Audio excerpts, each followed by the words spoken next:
अंधेरा हो गया था, घर जाने की जल्दी थी रमेश को। रमेश ने अपनी कार का दरवाज़ा खोला ही था, तभी एक लड़की झट से बिना कुछ बोले कार में बैठ गई। अरे अरे मैडम, ये क्या कर रही हो? कौन हो आप? और मेरी कार में क्यों बैठ गई हो? चलिए उतरिए, मुझे घर जाने के लिए देर हो रही है। लड़की घबराई सी आवाज़ में बोली, मेरे पीछे गुंडे पड़े हैं, प्लीज़ मेरी हेल्प कीजिए।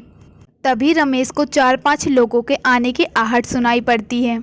रमेश ने कार का शीशा बंद कर दिया, लाइट ऑफ कर दी, सांसें रोकी। थोड़ी देर तक कार में बैठे रहे दोनों। ऐसा लगा मानो 4 से 5 लोग किसी को ढूंढ रहे हैं। थोड़ी देर इधर उधर देखने के बाद वो लोग वहां से चले गए। पार्किंग एरिया में सन्नाटा था। रमेश ने कार स्टार्ट की और पार्किंग एरिया से बाहर निकालकर मेन रोड पर आ गया।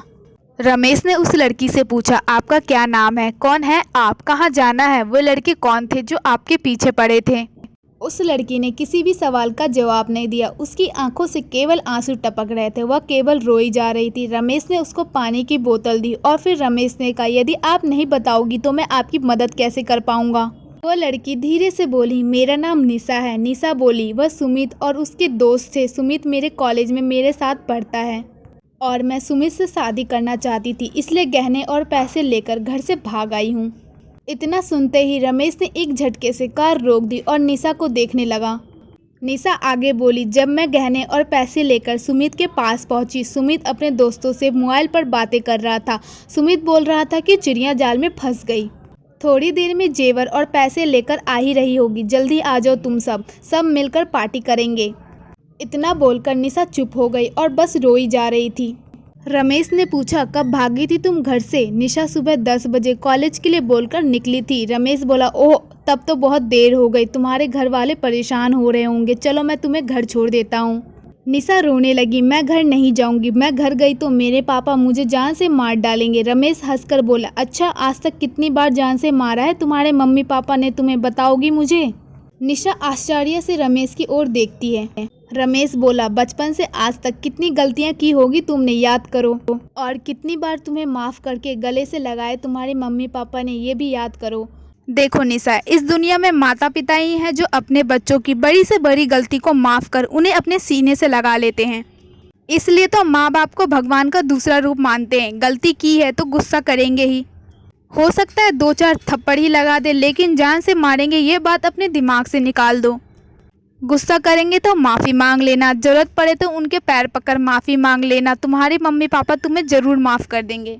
यह उनकी दुआओं का ही असर है कि आज तुम उन राक्षसों के चुंगल से सही सलामत बचकर निकल पाई हो, नहीं तो कल के अखबार में सुर्खियां बन गई होती तुम। चलो जल्दी से घर का पता बताओ, मैं तुम्हें घर छोड़ देता हूँ, बहुत देर हो गई है, परेशान हो रहे होंगे तुम्हारे मम्मी पापा। निशा ने घर का पता बताया।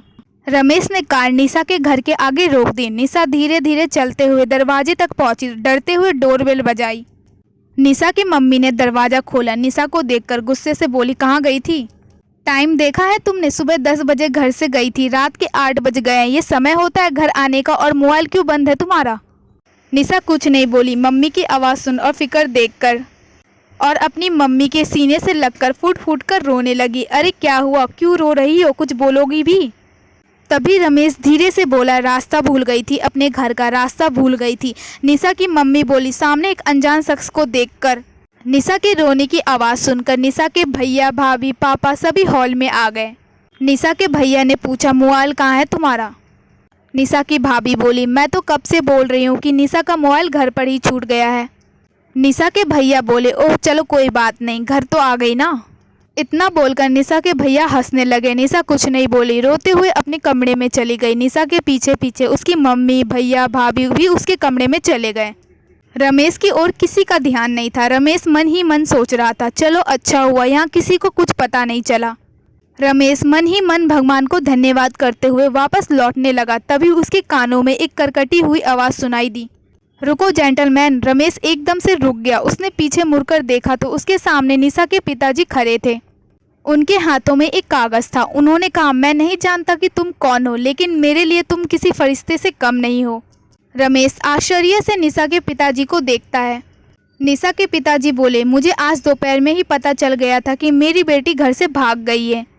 आज दोपहर में किसी काम से निशा के कमरे में गया, तभी मुझे ये खत मिल गया था। मैं किसी को बिना बताए निशा को ढूंढ रहा था। जेंटलमैन, मैंने निशा को तुम्हारी कार में बैठे देखा। मैं दौड़कर वहां पहुंचा और मैंने तुम्हारे और निशा की सारी बातें सुन ली थी। मैं तुम दोनों के पीछे ही था। तुम नहीं जानते कि आज तुमने मेरे ऊपर कितना बड़ा एहसान किया है। तुमने केवल मेरे घर की खुशियां ही नहीं बल्कि मेरे घर की इज्जत मान सम्मान सब कुछ बचाया है। इतना बोलते बोलते निशा के पिताजी का गला भर आया। उनकी आंखों में आंसू आ गए। वो दोनों हाथ जोड़कर रमेश को धन्यवाद कर रहे थे। रमेश ने उनके हाथों को अपने दोनों हाथों से पकड़ लिया और बोला, ये क्या कर रहे हो अंकल। इतना कहते कहते रमेश के आंखों में भी आंसू आ गए और बोला, निशा ने जो गलती की उसको उसका सबक मिल चुका है। आप निशा को माफ़ कर दे, वो बहुत शर्मिंदा है। रमेश बोला, मैं घर चलता हूँ, मुझे घर जाने के लिए देर हो रही है। निशा के पापा रमेश को जाते हुए देखते रहे और सोच रहे थे, अगर सबकी सोच ऐसी हो जाए तो कभी किसी माँ बाप की बेटी के लिए डरने की ज़रूरत नहीं होगी। हर बेटी का बाप बेफिक्र रहेगा।